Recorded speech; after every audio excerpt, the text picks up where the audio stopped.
আলহামদুলিল্লাহ, যাবতীয় প্রশংসা এবং গুণগান একমাত্র মহিয়ান ও গরিয়ান আল্লাহ রাব্বুল আলামিনের জন্যে, যে আল্লাহ পাক আমাদের প্রতি অসীম রহম করে আমাদেরকে মুসলিম পরিবারে জন্মগ্রহণ করার তৌফিক দিয়েছেন, যার কৃতজ্ঞতা আমরা স্বীকার করে আদায় করতে ব্যর্থ। আল্লাহ পাকের দরবারে শুকরিয়া আদায় করে বলি আলহামদুলিল্লাহ। শুকরিয়া জানাই সেই মহান রবের দরবারে, যিনি আমাদেরকে নবী মুহাম্মদ সাল্লাল্লাহু আলাইহি ওয়াসাল্লামের গৌরবান্বিত উম্মাহ হওয়ার তৌফিক দান করেছেন। আলহামদুলিল্লাহ। আজকে সুস্থ শরীরে আমাদেরকে এই দ্বীনি মজলিসে আসার তৌফিক দিয়েছেন এবং আজকের এই আয়োজনকে আল্লাহ পাক সফল করেছেন। আলহামদুলিল্লাহ। অগণিত অসংখ্য দরুদ এবং সালাত বর্ষিত হোক মহান আল্লাহ প্রেরিত সর্বশেষ নবী, চূড়ান্ত নবী, মানবতার মুক্তির দূত মুহাম্মদুর রাসূলুল্লাহ সাল্লাল্লাহু আলাইহি ওয়াসাল্লামের প্রতি একবার সংক্ষিপ্ত দরুদ পড়ে নেই। আল্লাহুম্মা সাল্লি আলা মুহাম্মদ, আল্লাহুম্মা বারিক আলা মুহাম্মদ ওয়া আলা আলিহি ওয়া আসহাবিহি আজমাইন ওয়া মান তাবিআহুম বিইহসান ইলা ইয়াউমিদ্দিন। আলহামদুলিল্লাহ।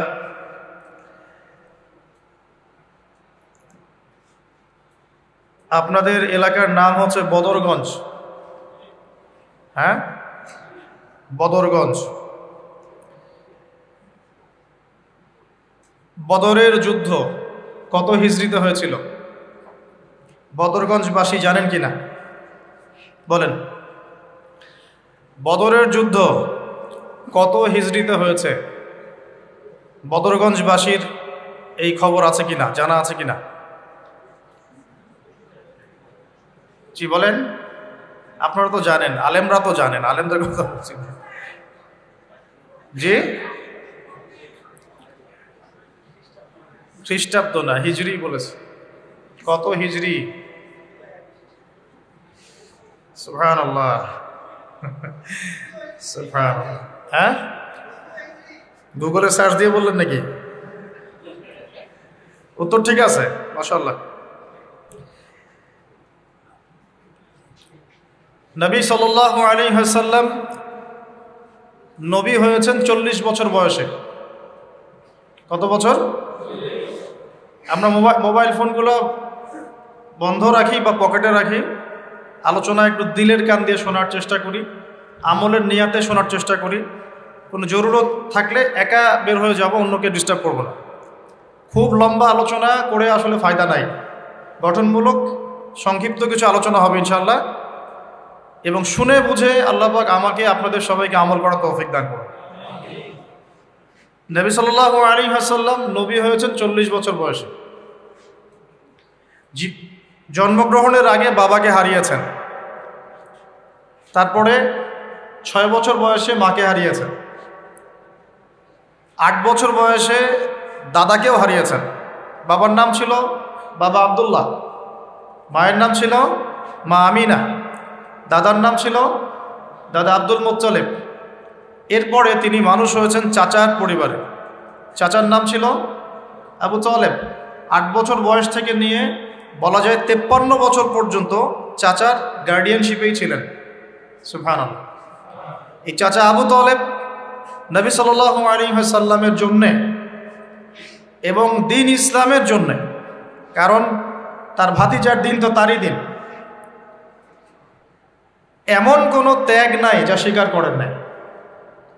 চাচা আবু তালেব নবী সাল্লাল্লাহু আলাইহি ওয়াসাল্লামকে যে সাপোর্টটা দিয়েছেন, এই সাপোর্টটা আমরা সবাই মিলেও এখনো দিতে পারি নাই। বিশ্বাস করেন? যে সাপোর্টটা নবী সাল্লাল্লাহু আলাইহি ওয়াসাল্লামকে চাচা আবু তালেব দিয়েছেন, এই সাপোর্ট আমরা সবাই মিলেও তাকে দিতে পারি নাই। চাচা আবু তালেব শেষ পর্যন্ত কালিমা পড়েন নাই।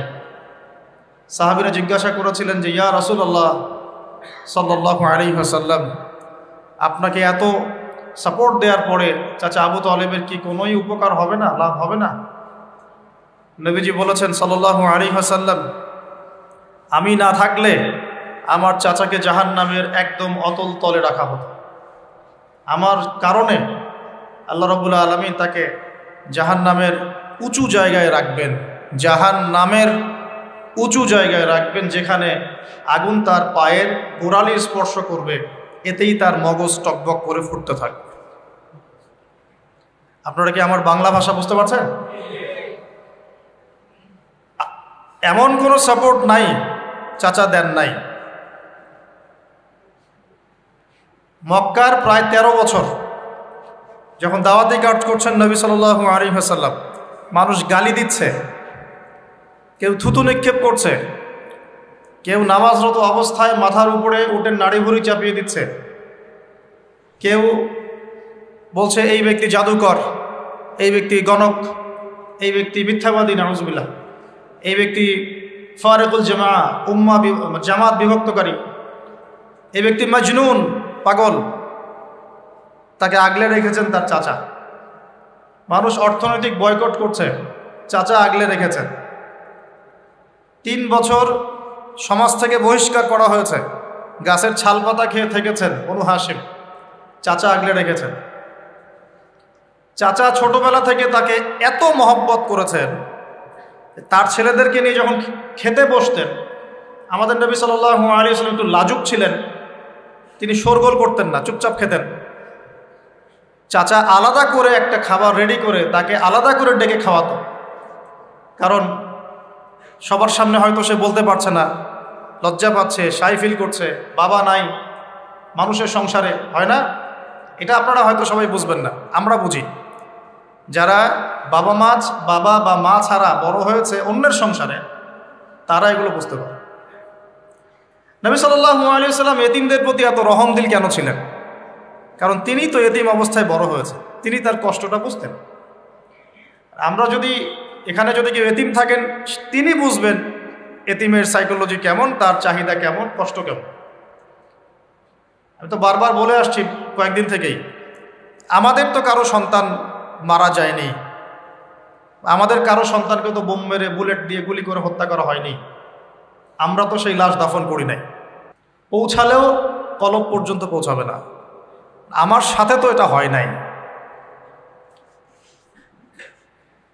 তো ওই দিকে আমি পরে আসতেছি।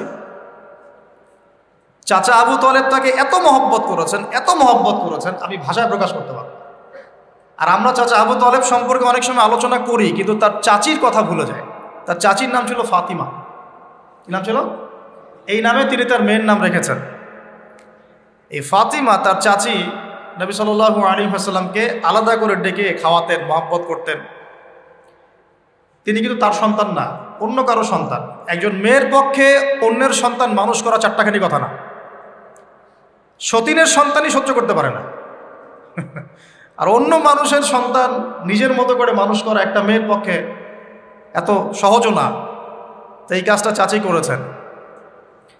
আমি একটা জায়গায় আসতে চাচ্ছি, এত কিছু করার পরেও, সমাজের মানুষের অত্যাচার, নির্যাতন সব থেকে ভাতিজাকে প্রোটেক্ট করার পরেও শেষমেশ তিনি কালিমা লা ইলাহা ইল্লাল্লাহ সাক্ষ্য দেন নাই।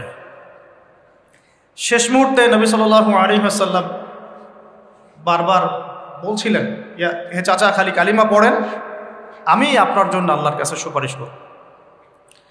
ব্যাস। তো তিনি শেষ পর্যন্ত কালিমা পড়েন নাই। দরকার নাই, আলোচনা শুরু হয়ে গেলে ব্রেকআপ করেন না। তো শেষে কি হলো? কালিমাটা পড়া হলো না? বারবার জিজ্ঞাসা করা হচ্ছে, চাচা আপনি কালিমাটা পড়েন, আমি আপনার জন্য আল্লাহর কাছে সুপারিশ করব। শেষমেশ তিনি বলেছেন যে না, আমি আব্দুল মুত্তালিবের ধর্মের উপরে থাকলাম। নাউজুবিল্লাহ। সারা জীবন সাপোর্ট দেওয়ার পরে কালিমা পড়ে মুসলিম না হওয়ার ফলশ্রুতিতে আল্লাহর নবীজি বলছেন, আল্লাহ পাক তাকে জাহান্নামের উঁচু স্থানে রাখবেন। আমরা যারা মুসলিম পরিবারে জন্মগ্রহণ করেছি, আমরা বা আমাদের মধ্যে বেশিরভাগ মানুষ এখনো এই নিয়ামতের শুকরিয়া আদায় করতে পারি নাই যে আল্লাহ পাক আমাদেরকে মুসলমান পরিবারে জন্ম দিয়েছে, কালিমা পড়ার তৌফিক দিয়েছে। আমরা সহজে যা পেয়ে যাই তার মূল্য বুঝি না। আল্লাহ পাক কি আমাকে জিজ্ঞাসা করেছিলেন যে আবু তো আদনান, তোমাকে মুসলিম বানাবো না অমুসলিম বানাবো? আপনাকে কি আল্লাহ পাক জিজ্ঞাসা করেছেন, হে আব্দুল্লাহ, আব্দুর রহমান, তোমাকে মুসলিম বানাবো না অমুসলিম বানাবো? তুমি কি চাও? আল্লাহ পাক আমাদেরকে জিজ্ঞাসা করেন নাই। নিজ অনুগ্রহে আল্লাহ পাক আমাদেরকে মুসলিম পরিবারে জন্ম দিয়েছেন। তো সেই মুসলিম পরিবারের মানুষ এখন কালিমা লা ইলাহা ইল্লাল্লাহ এর সঠিক মর্মও জানে না, তাওহীদও জানে না, শিরকও চিনে না, ইমানের রোকনগুলোও বোঝে না, ইমানের মূলনীতিও বোঝে না, ইমান ভঙ্গের কারণও বোঝে না, কোনো কোনো ক্ষেত্রে ওযু গোসলের মাসলা মাসাইলও জানে না, নামাজ পড়ার ফরজ ওয়াজিব সুন্নাত মুস্তাহাব বোঝে না, নামাজ পড়েও না। মাশাআল্লাহ, জুমার দিনে নামাজ পড়তে আসে অনেকেই, ঈদের দিনে প্রথম দেখা যায়, আর জানাজার নামাজে প্রথম দেখা যায়। আর দেখা যায় যারা এরকম নামাজ কালাম পড়ে না, তাদের জানাজা আবার ৩-৪ বার হয়। নামাজগুলো মনে বাকি শোধ করে পড়ে, রোজা রাখে না, জাকাত তো মাশাআল্লাহ প্রায় উঠে গেছে বললেই চলে সমাজ থেকে। বাংলাদেশের ধনিক শ্রেণীরা যদি জাকাত দিত, 10টা পদ্মা সেতু বানানো যায়। বিশ্বাস করতেছেন না? ধনীরা যদি সত্যি সত্যি জাকাত দিত, জাকাতের টাকা পদ্মা সেতুতে দেওয়া যাবে কিনা সেটাও একটা মাসালা। আমি একটা এক্সাম্পল দিলাম আর কি। জাকাতের টাকা তো ওইটা করা যাবে কিনা এটা তো একটা মাসালা, তাই না? জাকাতের খাত তো 8টা, ইন্নামা সাদাকাতু লিল ফুকারা ওয়াল মাসাকিন ওয়াল আমিলিনা আলাইহা ওয়াল মুআল্লাফাতি কুলুব ওয়া ফির রিকাব ওয়া ফি সাবিলিল্লাহ, এরকম কয়েকটা খাত আছে। তা আমি একটা এক্সাম্পল দিলাম, যদি বাংলার মানুষ ধনিক শ্রেণী ঠিকঠাক জাকাত দিত, বিশ্বাস করেন সমাজে আপনি দরিদ্র মানুষ খুঁজে পেতেন। আর জাকাত ভিত্তিক অর্থনীতি চালু আপনি করতে পারবেন না, রাষ্ট্রীয়ভাবে পারবেন না। বলে কেন পারবেন না? কারণ প্রত্যেকটা রাষ্ট্রের উপর জাতিসংঘের নিয়ন্ত্রণ আছে। আমি ভাই খোলামেলা কথা বলার মানুষ, যদি কারো পছন্দ না হয় কিছু করার নাই, আমাকে বলতে হবে। আপনি আমার সাথে একমত হন বা না হন, অ্যাটলিস্ট শুনেন, পরে সত্য মিথ্যা আপনি যাচাই করেন, মানা না মানা আপনার বিষয়। আমি জাস্ট বলতেছি, আমি তো আপনার মস্তক দখল করতে পারবো না, আমরা তো খুবই দুর্বল। কোন রাষ্ট্রের পক্ষে ইসলামিক আহকাম, হুকুম আহকাম, শরিয়া, লজ এগুলো বাস্তবায়ন করা সম্ভব না যতক্ষণ সে জাতিসংঘের আন্ডারে আছে। সোজা কথা। তালেবান পারলো কেন? ওর আন্ডারে নাই, ও কারোর সাথে চলে না। সুবহানাল্লাহ। আবার অনলাইনে মাঝে মাঝে দেখি কিছু কিছু শায়েখ আছে, বলছে যে তোমরা ওদেরকে জামাই মনে করো, এই করো, তোমাদের আকীদা ঠিক নাই। তালেবানদেরকে যে পজিটিভভাবে দেখে সেও নাকি মুনাফিক। কি বুঝলেন? যারা বিগত 20 বছর ধরে কুফফারদের সাথে সশস্ত্র জিহাদ করলো, তারা হচ্ছে মুনাফিক। কি সুবহানাল্লাহ পড়বেন নাকি? যারা বিগত 1 বছর 2 বছর না, 20টা বছর ধরে খেয়ে না খেয়ে নিজেদের সামর্থ্য অনুযায়ী জালেমদের বিরুদ্ধে যার যা ছিল তাই নিয়ে দাঁড়িয়ে গেছে, যুদ্ধ করতে করতে করতে করতে বলা হয় যে প্রত্যেক 5টা বাড়িতে একটা করে শহীদ আছে। 5টা বাড়িতে একটা করে শহীদ আছে, 10টা বাড়িতে কারো পা নাই, কারো হাত নাই। 20 বছর কি কম সময় নাকি? অগণিত বম্বিং হয়েছে পাকিস্তানের মাটি ব্যবহার করে। যখন পারভেজ মোশাররফ ক্ষমতায় ছিল, ওই জায়গাটাকে সে বেস ক্যাম্প করে দিয়েছে, যে আমেরিকান বিমান এখান থেকে ফ্লাই করবে, ওখানে বোম ফেলবে। আমাদের মুসলিম ভাই, ঠিক আছে? ওই যে আল্লামা ইকবাল একটা কথা বলেছেন, তুঝ জৈসা দোস্ত হো তো দুশ্মন কি ক্যা জরুরত। তোর মতো বন্ধু থাকলে আর শত্রুর কি দরকার। এটা আমরাও ফিল করি এই দাওয়াতের মাঠে কাজ করতে গিয়ে, তুঝ জৈসা দোস্ত হো তো দুশ্মন কি ক্যা জরুরত। তো যাই হোক, তো এরকম 20 বছর যারা একটা জালেম সভ্যতার বিরুদ্ধে যুদ্ধ করেছে, ওরা হয়ে গেছে এখন মুনাফিক, আর এরা হয়ে গেল এখন সহি আকীদার মানুষ। তাহলে যে সহি আকীদার এই কথা বলা হচ্ছে, এটা যে কত বড় ভুল আকীদা সেটা বোঝার কি আর বাকি আছে? উম্মার ক্রান্তি লগ্নেই ইমানদার আর মুনাফিক চেনা যায়। যখন উম্মার একটা সংকট চলে, তখন আপনি চিনতে পারবেন কারা ইমানদার কারা মুনাফিক। ভালো অবস্থায় আপনি বুঝতে পারবেন না, সব স্বাভাবিক আছে মনে করেন, এখন আপনি বুঝতে পারবেন না আসলেই কে ইমানদার কে মুনাফিক। উম্মার উপর কোনো বাধা বিপত্তি আসলে তখন বুঝতে পারবেন যে আসলেই কে ইসলামের পক্ষে আছে, কে ইসলামের বিপক্ষে আছে, আর কে ভিতরে ঢুকে ঢুকে শয়তানি করতেছে। আমাদের আলোচনার টপিক এটা না, টপিকে আসতেছি। আমি একটা কথা বলতে চাচ্ছিলাম যে আল্লাহ পাক যে আমাদেরকে জিজ্ঞেস না করেই মুসলিম পরিবারে জন্ম দিয়েছেন, এই নেয়ামতের শুকরিয়া আমরা আদায় করতে পারবো না। যদি সারা জীবন সেজদায় পড়ে থাকি এখন থেকে নিয়ে আমরা শুধু তাওহীদের অনুসারী হয়েছি, এই কৃতজ্ঞতাই আমরা আদায় করতে পারবো। আমরা দিনের জন্য কিছুই করি নাই, আমাদের দ্বারা ইসলামের বড় বড় খেদমত হয়েছে এমন না। আবু তালেব একা যা করেছেন আমার মতো 100 জন আবু তাহেব তা করতে পারে নাই, পারবে না, এটাই সত্য কথা। আবু তালেব কোন অবস্থায় করেছেন? যখন চতুর্দিক থেকে আল্লাহর নবীকে সবাই ছিছি করছে, গালিগালাজ করছে, হত্যার পর্যন্ত চেষ্টা করছে। পুরো সমাজ একদিকে, আবু তালেব একাই একদিকে। তার কাছে প্রস্তাব দেওয়া হয়েছে, তোমার ভাতিজাকে আমাদের হাতে তুলে দাও, নাহলে আমরা ব্যবস্থা নিব। সে বলছে, আমি আমার ভাতিজাকে তোমাদের হাতে তুলে দিব না যতদিন না আমার দেহ মাটির তলে না যাচ্ছে। হ্যাঁ, তিনি নবীজিকে গিয়ে বলছেন, তা আমার বৃদ্ধ কাঁধের উপর এত বোঝা দিও না ভাতিজা, আমার বয়স হয়ে গেছে, ওরা তোমাকে বলছে তুমি দাওয়াতটা ছেড়ে দাও। তো নবীজি বলছেন, আমার ডান হাতে যদি চাঁদ এনে দেওয়া হয়, বাম হাতে সূর্য এনে দেওয়া হয়, চাচা আমি এই দাওয়াত ছাড়তে পারবো না। হয় আমি এই পথে দাওয়াত দিতে দিতে আমার এই দিন বিজয়ী হবে, না হলে আমি হালাক হয়ে যাব। তখন কি হলো?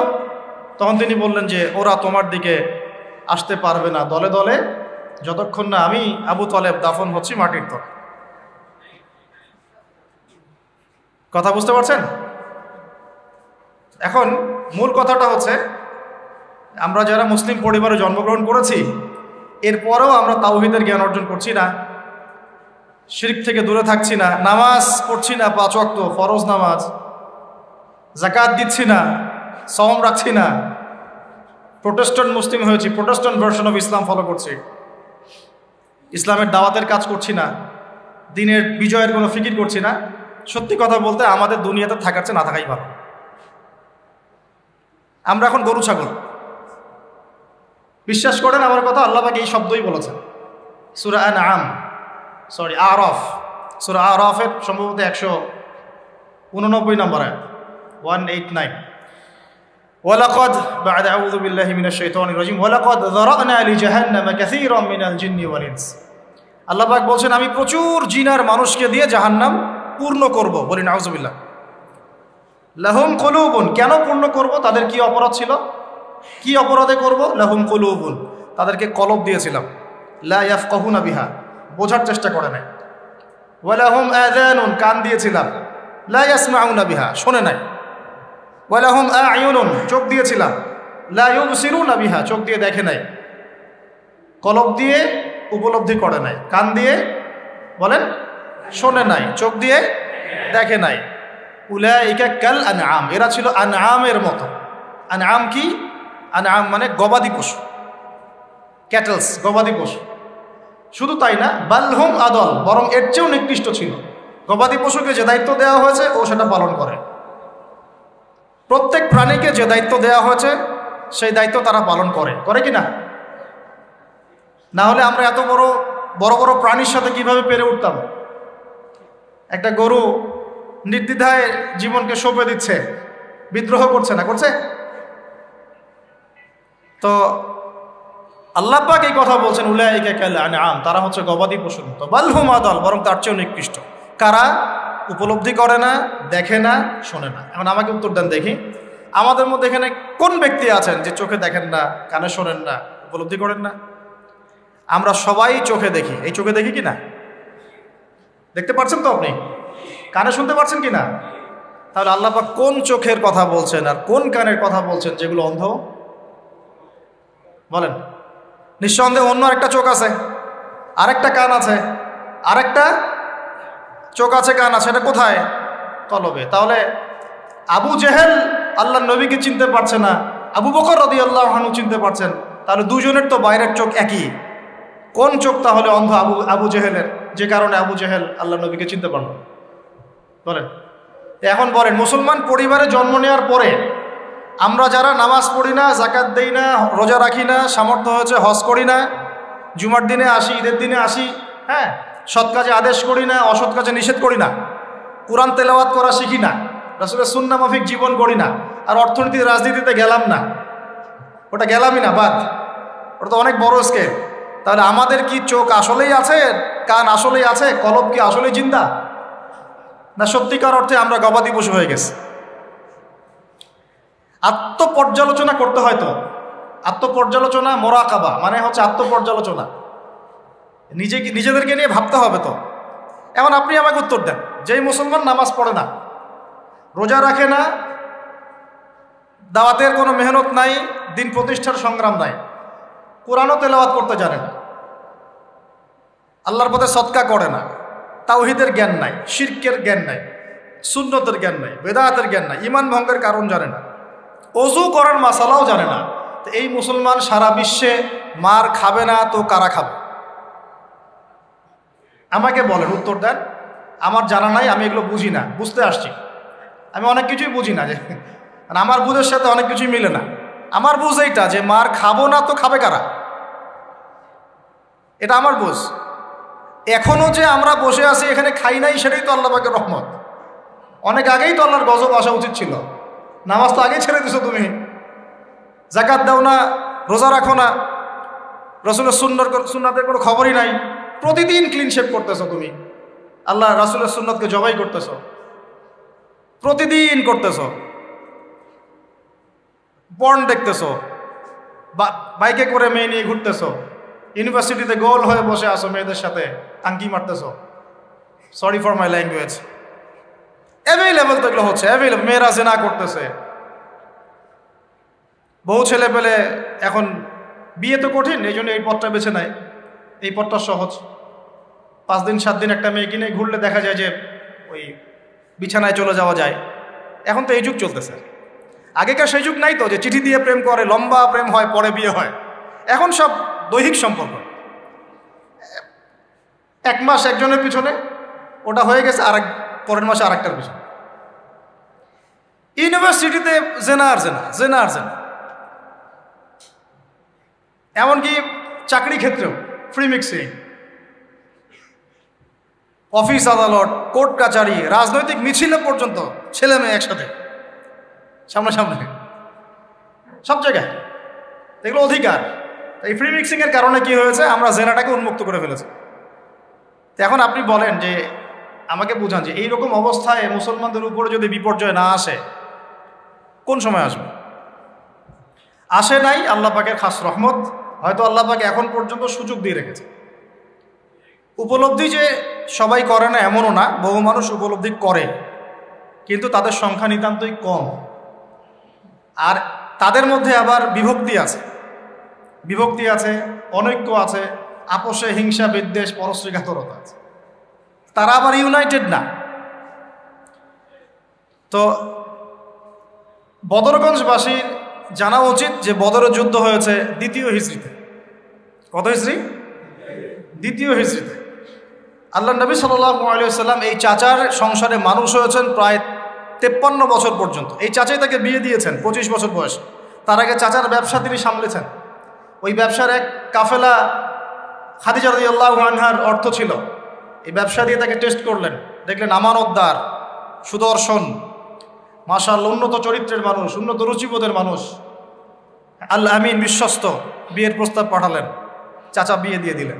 তার সাথে খাদিজা রাদিয়াল্লাহু আনহার সাথে। তখন তার বয়স কত ছিল? 25। তার বয়স কত? 40। আর আমাকে এই সেকুলার সমাজকে আমরা বলতে চাই, আমি বলতে চাই, অ্যাটলিস্ট মনে করেন কথার কথা যে আমার স্ত্রীর বয়স 40, আমার বয়স 25। এখন আমরা একে অপরকে মহব্বত করি, ভালোবাসি, আমরা সংসার জীবনে হ্যাপি, সুখী, এবং আমাদের সন্তান সন্ততিও হচ্ছে। এমন না যে আমরা মেডিকেল সায়েন্সের ভাষায় এই দিকে আমরা অক্ষম। মহব্বত আছে, দুজনকে পেয়ে সুখী, একে অপরকে ভালোবাসি, সন্তান হচ্ছে। আপনার কোনো সমস্যা? আমি আমার এই ম্যারিড লাইফে আমরা হ্যাপি, আপনার কোনো সমস্যা? আমার স্ত্রীর বয়স 40, আমার বয়স 25। মনে করেন আমার বয়স এখন কত চলছে? 32-33 হবে আর কি, সূর্যের হিসেবে। কিন্তু বয়স কিন্তু ফিক্স হয় চন্দ্রের হিসাবে, আমরা সূর্য হিসাব করি। এখন ধরেন আমি একটা বিয়ে করলাম, ধরেন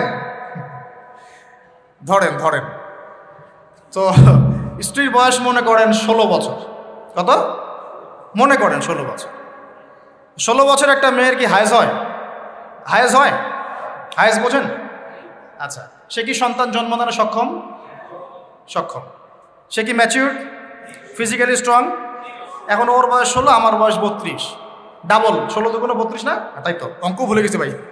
আচ্ছা, এখন ও আমার সাথে হ্যাপি, আমি তার সাথে হ্যাপি, সন্তান জন্ম হচ্ছে, দুজন সুখে আছি, মহব্বতের সাথে আছি, সুস্থ আছি, কোনো সমস্যা আপনার?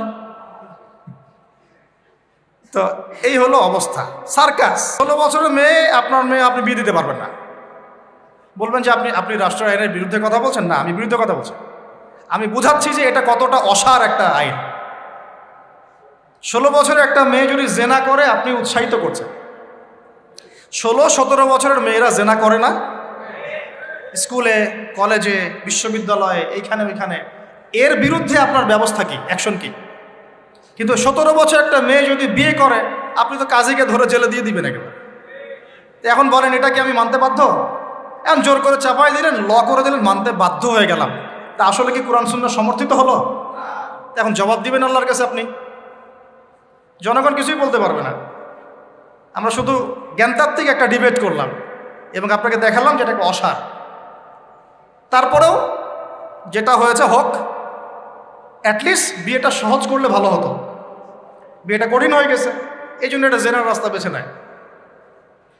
তো আমরা জেনাকে উস্কে দিচ্ছি। আরে ভাই, 16-17 বছর তো দূরের কথা, এখন 13-14 বছরের মেয়েরাই দেখবেন ঠিক নাই। আপনি মনে করেন এখনকার স্কুল কলেজের মেয়েগুলো খুব দুধে ধোয়া তুলসী পাতা? যখন 15 বছর আগে যে যুগটা ছিল, 20 বছর আগে, আর এখন তো আর অনেক আপডেটেড। এখন ওরা ওইসবে বিশ্বাসী না। গল্প করে যে কার কয়টা, কার কয়টা। কোনো ভাই হাসেন না, কোনো ক্ষেত্রে মাদ্রাসাও এর থেকে মুক্ত হয় নাই। আমাদের দিকেও তো বলতে হবে, ইনসাফ করতে হবে। তো বহু মাদ্রাসাতেও জেনার ঘটনা ঘটছে এখন, কারণ এটা পর্নোগ্রাফির যুগ। কিসের যুগ? একজন টিচার যদি কোরআনে হাফেজ হয়, আলেম হয়, এবং একই সাথে যদি পর্নে এডিক্টেড হয়, সেই ব্যক্তির দ্বারা ধর্ষণ হতে পারে, যদিও সে হাফেজ, যদিও সে আলেম, যদিও সে দায়ী, whoever he is। এরকম ঘটনা ঘটছে। কোনো ক্ষেত্রে ছেলের সাথে জেনা পর্যন্ত হচ্ছে। হয় নাই ভাই? আমি কি বাড়ায় বাড়ায় কথা বললাম? যেই করুক এটা পাপ। শাস্তিও আবার কি? ধর্ষণের শাস্তি কি? ইসলামের শাস্তি কি? মৃত্যুদণ্ড। কয়টা কার্যকর করতে পারবেন আপনি? তো সব দিকে সমস্যা। আমি যে পয়েন্টে আছে এখানে চলে আসেন। এখানে সাউন্ড বন্ধ করেন। সেটা হলো, তার বয়স তখন 40, আমাদের নবীজির বয়স 25। ম্যারিড জীবনে হ্যাপি, 6টা সন্তান হয়েছে। কয়টা? আর নবী সাল্লাল্লাহু আলাইহি ওয়াসাল্লাম খাদিজা রাদিয়াল্লাহু আনহার কাছ থেকে যে মমতা, যে ভালোবাসা, যে সাপোর্ট পেয়েছেন, এটা বিরল। এই যুগে এমন মেয়ে পাওয়া হয়তো বা সম্ভব, কারণ এই যুগে তো আমরাও সাহাবীদের মতো না। আমরা যদি সাহাবীদের মতো না হতে পারি, আমরা মহিলা সাহাবীদের মতো স্ত্রী আশা করি কিভাবে? তো বিয়ে হলো, মাশাআল্লাহ। এখন নবী সাল্লাল্লাহু আলাইহি ওয়াসাল্লামের কাছে সমাজের জাহিলিয়াত ভালো লাগে না। বোঝার চেষ্টা করি, কি জাহিলিয়াত ভালো লাগে না? তিনি দেখেন যে মক্কার মানুষ মূর্তি পূজা করে, তিনি দেখেন মক্কার মানুষ সুদ খায়, মক্কার মানুষ জেনা করছে, মাদক খাচ্ছে, হানাহানি মারামারি কাটাকাটিতে আছে। তার এগুলো ভালো লাগে না। তিনি এখান থেকে সরে যান, দূরে দূরে থাকেন, দূরে দূরে থাকেন। হেরা পাহাড় আছে, হেরা গুহা, ওই পর্বতের গুহায় তিনি একা একা নির্জনতা অবলম্বন করেন। কারণ যখন আপনি একটা ভালো রাস্তায় থাকবেন, সমাজের অন্যান্য খারাপ বিষয়গুলো আপনার পছন্দ হবে না, নিজে থেকে ভালো লাগবে না। এই যে আমি যতটুকু ইমানদার, পাশে কনসার্টের গান কানে আসলে আপনার খারাপ লাগে না? লাগে তো, আপনি বুঝতে পারেন না? চোখের মধ্যে খারাপ কিছু পড়ে গেলে আপনার খারাপ লাগে, মনে হয় যেখান থেকে চলে যেতে পারলেই বাঁচি। আপনি বাসে যাচ্ছেন, দেখলেন যে ড্রাইভার গান ছেড়ে দিল, দিদি তেরা দেবার দিওয়ানা, আর বাসে কেন জানি এইসব গানই বাজে। আমরাই নাকি ভাষার জন্য আবার যুদ্ধ করেছি। লজ্জা আমাদের। আমরাই নাকি ভাষার জন্য রক্ত দিয়েছি, কিন্তু আমাদের সব কেন জানি হিন্দি সংস্কৃতি। হ্যাঁ, তো কত বড় ভণ্ডামি আমাদের মধ্যে আছে দেখেন। ভাষার জন্য আমরা লড়াই করেছি, জীবন দিয়েছি, গর্বের, এটা অবশ্যই আমাদের জন্য গর্বের। কিন্তু আমাদের ঘরে ঘরে এখন হিন্দি কেন? ঘরে ঘরে হিন্দি কেন? তাহলে আমরা কি এটা কি দিবস পালন করার বিষয়, না আদর্শ লালন করার বিষয়? কোর্ট কাচারি অফিস আদালত সব কিছুর ভাষা হচ্ছে ইংরেজি, ওখানে বাংলা চলে না কেন? আমরা কি ইংরেজির জন্য যুদ্ধ করেছি? এই উপমহাদেশ 200 বছর শাসন করেছে ব্রিটিশরা, ওরা চলে গেছে, 200 বছর পিটিয়েছিল খুব আমাদেরকে, তারপরে আমাদের বাপদাদারা যুদ্ধ করে ওদেরকে এখান থেকে তাড়িয়ে দিয়েছে। কিন্তু ওরা চলে গেলেও ওদের কোনো সুন্নত নিয়ে যায় নাই, ওদের সব সুন্নত দিয়ে গেছে। কোর্ট কাচারির সুন্নত দিয়ে গেছে, অর্থনৈতিক ব্যাংকিং সুন্নত দিয়ে গেছে, রাজনৈতিক সুন্নত দিয়ে গেছে, এমনকি পোশাক আশাকের সুন্নতও দিয়ে গেছে, এমনকি বাথরুমের টয়লেট ওইটাও দিয়ে গেছে। সবখানে এখন হাই কমোড ব্রিটিশ ইংলিশ। তো ওরা কি আসলেই চলে গেছে আর আমরা কি আসলেই স্বাধীন? কে বলবে এইগুলো আর কে ভাববে? আর মানুষ এগুলো কবেই পজিটিভলি নেওয়ার চেষ্টা করবে আল্লাহ ভালো জানেন। বাট আমরা বলে যাচ্ছি ইনশাল্লাহ একদিন না একদিন ইসলাম হবে ইনশাল্লাহ। আল্লাহ পাক যেন সহজ করেন এবং কবুল করেন। এখন কথা হচ্ছে যে তিনি দেখেন আরবের লোকজন সুদ খায়, মদ খায়, জেনা করে ইত্যাদিতে, তিনি একা একা থাকা শুরু করলেন। একা থাকতে থাকতে ওই সময় তিনি যেভাবে ইবাদত করতে পারতেন সেভাবে ইবাদত করেছেন। আগেও ইবাদতের কিছু সিস্টেম ছিল, কারণ আরবের মানুষরা দাবি করত তারা হচ্ছে মিল্লাতে ইব্রাহিমের উপর আছে, বিকৃত, কিন্তু ওরা মনে করতো আমরা ইব্রাহিমের ধর্মের উপরেই আছি। এখন 40 বছর বয়সে নবী সাল্লাল্লাহু আলাইহি ওয়াসাল্লামের কাছে প্রথম ওহীটা চলে আসতো। প্রথম ওহী কি ছিল ভাই? কোন সূরা? সূরা আলাকের কত নম্বর আয়াত? প্রথম আয়াতটা, প্রথম ওহীটা কি সংক্রান্ত ছিল? নামাজ পড়ো, রোজা রাখো, হজ করো, যাকাত দাও, মূর্তি পূজা করো না। কি বলেছেন আল্লাহ পাক? ইকরা বিসমি রাব্বিকাল্লাযী খালাক। হে নবী, কথাটা বুঝুন, হে নবী মুহাম্মদ সাল্লাল্লাহু আলাইহি ওয়াসাল্লাম, আপনি যেগুলো দেখে ব্যথিত, যে সমাজটার এই যে জাহেলিয়াত আপনি দূর করতে চান, যাদেরকে নিয়ে আপনি চিন্তাগ্রস্ত, আপনার কাছে ভালো লাগে না এই জাহিলিয়াতগুলো, এগুলোকে দূর করতে হলে আগে পড়াশোনা করতে হবে, জ্ঞান লাগবে। আগে কি লাগবে? ওই জায়গায় মুসলমানরা পিছিয়ে পড়ার কারণে আজকে এই অবস্থা হচ্ছে। দুজনের বুঝে আসছে, দুজন ঠিক বলছে। ওই ইকরা বিসমি রাব্বিকাল্লাযী খালাক, এই পড়াশোনা থেকে আমরা পিছিয়ে পড়েছি বলেই আমাদের আজকে অবস্থা হচ্ছে। বলছেন, এখন বলবেন যে আমরা তো পড়াশোনা করছি, সাক্ষরতার হার তো আমাদের 80, 67, 77 এরকম আর কি। তো সত্যিই কি পড়ছি? ইকরা বিসমি রাব্বিকাল্লাযী খালাক অর্থ হচ্ছে পড়ুন আপনার রবের নামে, যিনি আপনাকে, যেই জ্ঞান আপনাকে আপনার স্রষ্টার দিকে নিয়ে যাবে সেটাই তো জ্ঞান। এখনকার আমাদের জ্ঞানগুলো কি সত্যি আমাদেরকে আল্লাহর দিকে নিয়ে যাচ্ছে নাকি আল্লাহ থেকে দূরে সরাচ্ছে? তাহলে বোঝেন। এখন আপনি যদি বলেন যে তাহলে কি আপনি শুধু মাদ্রাসা শিক্ষাকেই সমর্থন করছেন, জেনারেল শিক্ষা সমর্থন করছেন না, আমি বলবো না। আমি নিজেও জেনারেল শিক্ষিত একজন মানুষ, আমরা অনার্স মাস্টার্স করেছি এবং আমরা কখনো সেকেন্ড হইনি আলহামদুলিল্লাহ, কয়েকবার ছাড়া। তো আমরাও জানি ব্যাপারগুলো কি। আমরা জেনারেল শিক্ষার উপকারী শিক্ষাগুলোকে সমর্থন করি, কিন্তু কোরআন এবং সুন্নাহ ইসলামের মূল শিক্ষাটাকে বাদ দিয়ে এই জেনারেল শিক্ষা আমার কোনো উপকার করবে না। আবার একই সাথে কোরআন এবং হাদিস এই দুটাতে দক্ষ হয়েও যদি আমরা বর্তমান বিশ্বের উপকারী জ্ঞানগুলো অর্জন করতে ব্যর্থ হই, তখন কোরআন সুন্নাহকে হাতে নিয়েও এই বিশ্বকে চ্যালেঞ্জ করতে পারবো। তাহলে দরকার কি? সমন্বয়। এই সমন্বয় হওয়া উচিত ছিল আজকে থেকে 50 বছর আগেই। এখন আমাদেরকে এগুলো নিয়ে কথা বলতে হচ্ছে, এটাই দুঃখজনক। যেখানে শিক্ষা প্রতিষ্ঠান আছে, রাষ্ট্রীয় নিয়ন্ত্রণাধীন প্রতিষ্ঠানে হয়তো আপনি ইন্টারফেয়ার করতে পারবেন না, কিন্তু ব্যক্তিগত উদ্যোগে যত শিক্ষা প্রতিষ্ঠান আছে এগুলোতে ইসলামিক শিক্ষা এবং জেনারেল শিক্ষা দুটাকে সমন্বয় করার চেষ্টা করে। আল্লাহ পাক তৌফিক দান করুন। দেখবেন আগামী 10 বছরের মধ্যে একটা আলোকিত প্রজন্ম গড়ে উঠবে ইনশাআল্লাহ। আমার ছেলে বাংলা, ইংরেজি, অঙ্ক সব শিখবে, এদিকে হাফেজে কোরআন হবে, আরবি ভাষা শিখবে, আরবি ব্যাকরণ শিখবে, হাদিসের ইবারত পড়ার যোগ্যতা অর্জন করবে, মোতাআলা করবে। মাশাআল্লাহ, একদিন দেখা যাবে সে কোরআন সুন্নাহর জ্ঞানেও দক্ষ হয়েছে, এদিকে সে ডক্টর হয়েছে, মাশাআল্লাহ, সে ইঞ্জিনিয়ার হয়েছে, পাইলট হয়েছে, সেনাবাহিনীর মেজর কর্নেল হয়েছে। সম্ভব না? অনেক ডক্টর দেখবেন যে 50 বছর বয়স হওয়ার পরে ইসলামের দিকে এসে চর্চা করা শুরু করে, তারপরে দিনের দিকে হেদায়েত হয়ে দিনের উপকারে কাজ করছে।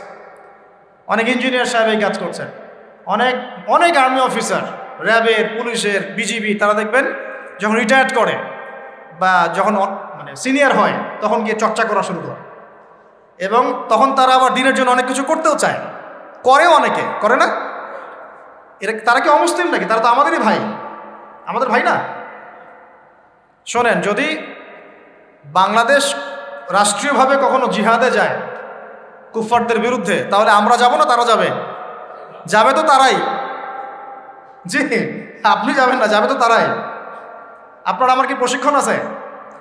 যদি বাংলাদেশে কোনো মনে করেন যে 100% ইসলামী জ্ঞানে পরিপূর্ণ কোনো নেতা আসছে, আমির, রাষ্ট্রীয় আমির, এখন সে চিন্তা করলো যে আমি এই বিরুদ্ধে সৈন্য পাঠাবো, ভাবতে পারে কি পারে না? 73 সালে 6টা মুসলিম দেশ সৈন্য পাঠিয়েছিল, মিশর ছিল, জানেন না আপনারা এগুলা ইতিহাস, 6 দিনের যুদ্ধ। তো যাই হোক, ধরেন বাংলাদেশ এমন একজন নেতার আন্ডারে আছে, যেই নেতা বললো ঠিক আছে আমিও পাঠাবো, আমার এখান থেকেও 2000 সৈন্য যাবে।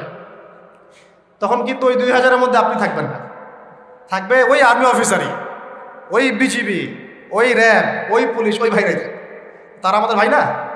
তাদেরকে মেসেজটা পৌঁছাতে হবে যে আপনারা পরিপূর্ণ ইসলামের সামনে আত্মসমর্পণ করেন, ইনশাআল্লাহ আল্লাহ পাক দুনিয়াতেও সুখী করবেন, পরকালেও সুখী করবেন। আমরা দোয়া করব, দোয়া। আপনারা কখনো একটা রাষ্ট্রের মধ্যে জাতিগত বিভাজনে যাবেন না, জাতিগত বিভাজনটা খুব খারাপ। এতে করে রাষ্ট্রের অভ্যন্তরীণ যে স্থিতিশীলতা নষ্ট হয়ে যায়। আমরা আলহামদুলিল্লাহ ইসলামকে তো ভালোবাসি, মহব্বত করি, পারি না পারি আমাদের মন তো ব্যথিত হয়, হয় না? এটা আল্লাহ পাক দেখছেন ইনশাআল্লাহ। আল্লাহ পাক ওই অনুযায়ী আমাদেরকে প্রতিদান দিবেন ইনশাআল্লাহ। তবে চেষ্টা আরও বাড়াতে হবে। এই চেষ্টা বাড়ানোর কথা বলতে এখানে আসছি। আল্লাহ নবীর মন খারাপ, তখন ওহী এসেছে। ওহী প্রাপ্ত হওয়ার পরে নবী সাল্লাল্লাহু আলাইহি ওয়াসাল্লাম একটু ভীত, একটু সন্তুষ্ট। লকাদ খাশিতু আলা নাফসি। বাংলাদেশে যত সিরাতের বই আছে না, তার 80% সিরাতের বই আপনি পাবেন। ওই সময় নবী সাল্লাল্লাহু আলাইহি ওয়াসাল্লাম এতটা ভীত সন্তুষ্ট হয়ে গিয়েছিলেন, কয়েকবার তিনি চিন্তা করেছেন যে আমি পাহাড়ের উপর উঠে নিজেকে শেষ করে ফেলব। এটা নিয়ে তো বিশাল ইস্যু সৃষ্টি করে ফেলছে বাংলাদেশে। হ্যাঁ, আর রাহিকুল মাকতুম বলেন, আর যে কোনো বড় বড় সিরাতের গ্রন্থ বলেন, এটা যদি লিখা না থাকছে আমি বক্তব্য দেওয়া ছেড়ে দেব। বাসায় গিয়ে দেখেন, চেক করে, রাইটাররা লিখেছেন। এটা আমাদের কথা না। কয়েকবার তিনি পাহাড়ের উপর উঠে চিন্তা করেছেন যে আমি যা দেখলাম, ফেরেশতা এসেছে, আমাকে জড়িয়ে ধরেছে, আমাকে বলছে পড়ুন, আসলে ব্যাপারটা কি, আমি কি মানে সঠিক আছি না ভুল হচ্ছে। মানসিক একটা পেরেশানির মধ্যে তিনি ছিলেন। তখন কয়েকবার নিজেকে শেষ করে ফেলার চেষ্টাও করেছেন। যখনই তিনি উঠেছেন তখনই জিবরাইল আলাইহিস সালাম সামনে এসেছেন। ইয়া মুহাম্মদ, আপনি পাগল নন, আনতা রাসূলুল্লাহ ওয়া আনা জিবরিল। হে মুহাম্মদ, আপনি পাগল নন, আপনি হচ্ছেন আল্লাহর মনোনীত রাসূল, আর আমি জিবরাইল। আপনি বিচলিত হবেন না।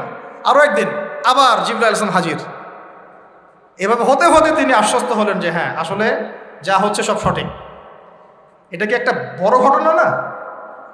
এরপরে তিনি বাসায় আছেন, বেশ কয়েকদিন ওহী আসা বন্ধ আছে। আল্লাহ পাক প্রস্তুত করছেন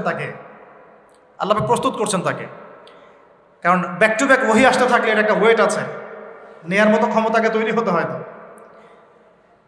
দ্বিতীয় ওহীটা আসছে, এটা আমি একটু আলোচনায় টাচ করে সামনে যাব। তিনি কম্বল দিয়ে ঘুমিয়ে আছেন, আল্লাহ পাক ওহী পাঠালেন। যখন ওহী পাঠাচ্ছেন, খাদিজা রাদিয়াল্লাহু আনহা দেখছেন যে নবী সাল্লাল্লাহু আলাইহি ওয়াসাল্লাম একটু অস্বাভাবিক আচরণ করছেন। তিনি বলছেন আপনি শুয়ে পড়েন, রেস্ট নেন। নবীজি বলছেন আমার এখন রেস্ট নেওয়ার সময় নাই।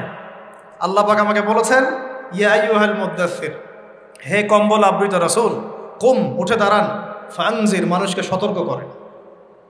তো কুম ফাংজির অর্থ মানে এই না যে বিছান থেকে উঠে মাটিতে দাঁড়ান, মানে হচ্ছে আপনার কাছে যা আসছে এটা সত্য, এটা দ্বীনে হক, আল্লাহর পক্ষ থেকে আসছে, অতএব আপনি এই সত্যের বাণী নিয়ে সমাজের মধ্যে দাওয়াতি কাজে নেমে পড়েন। ফাংজির, মানুষকে সতর্ক করেন। ও রব্বাকা ফাকাব্বির, আপনার রবের তাকবীর পাঠ করেন।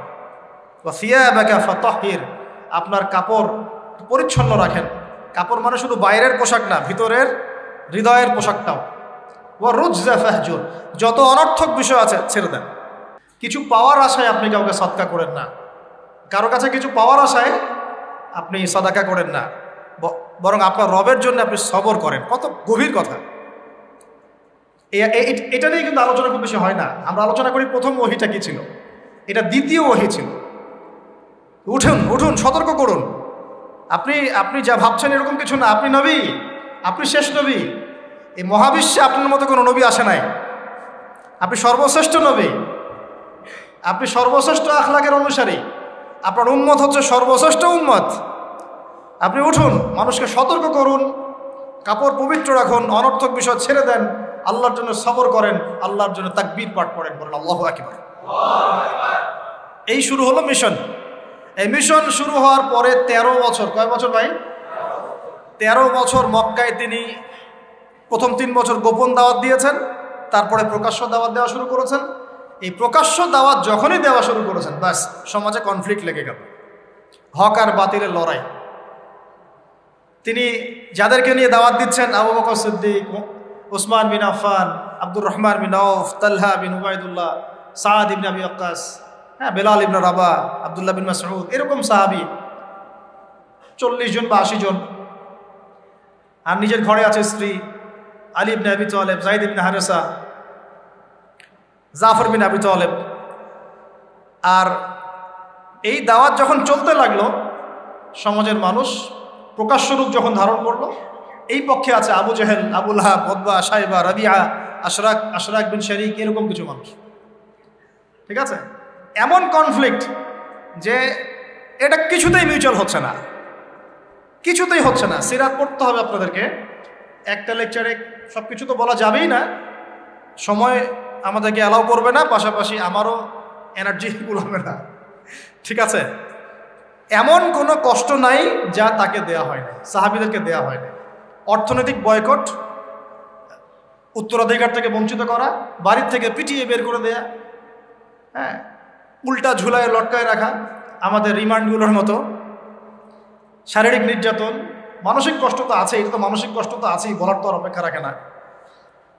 তারপরে কেউ বেচাকেনা করবে না, চলাফেরা করবে না, সামাজিক বয়কট, রাস্তা দিয়ে গেলে মানুষ টিটকারি মারে, এই যে পাগল যাচ্ছে, এই যে জাদুকর যাচ্ছে।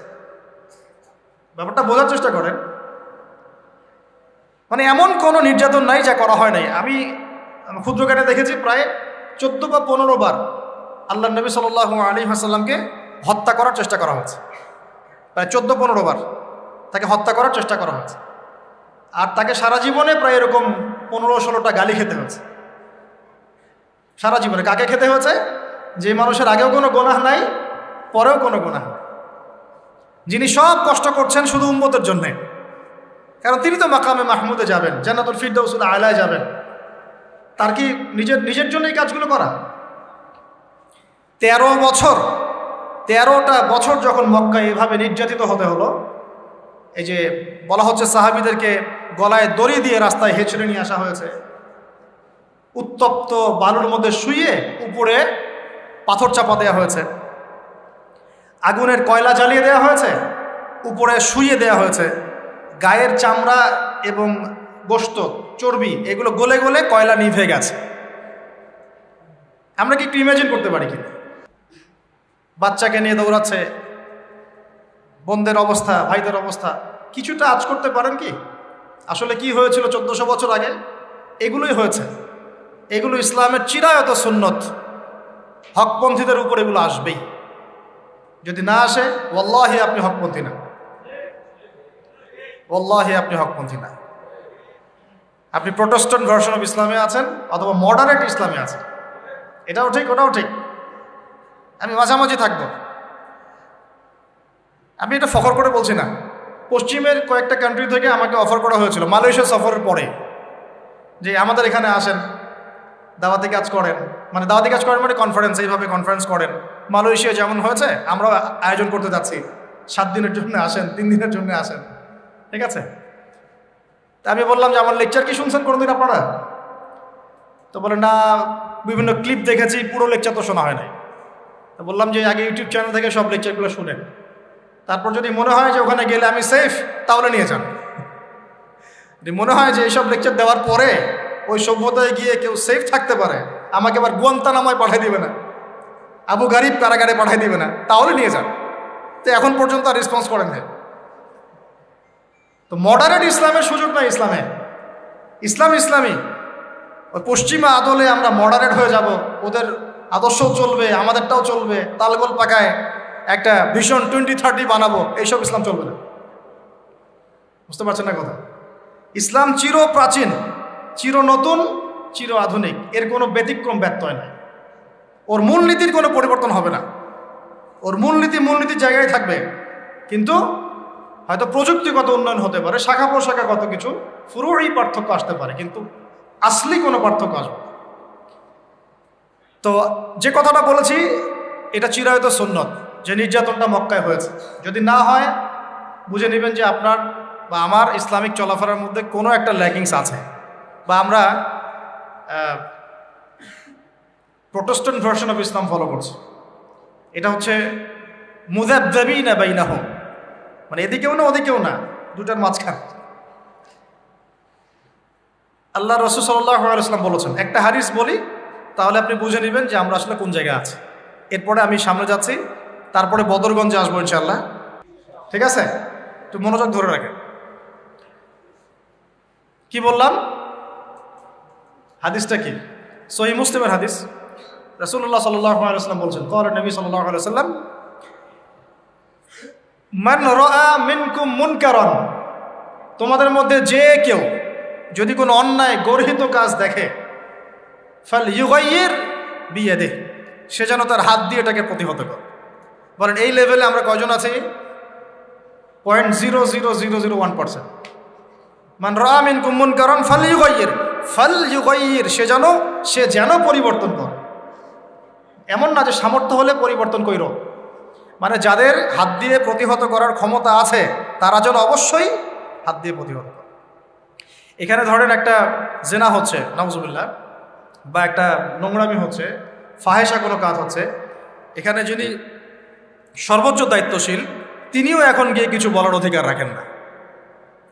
বলতে গেলে তিনি 10 বার চিন্তা করেন যে বললে কি হইতে পারে, তাই না? বিষয়টা বাজারের মধ্যে ধরেন সুদের একটা জুয়া হচ্ছে, জুয়া, কেউ কিছু বলতে পারে না।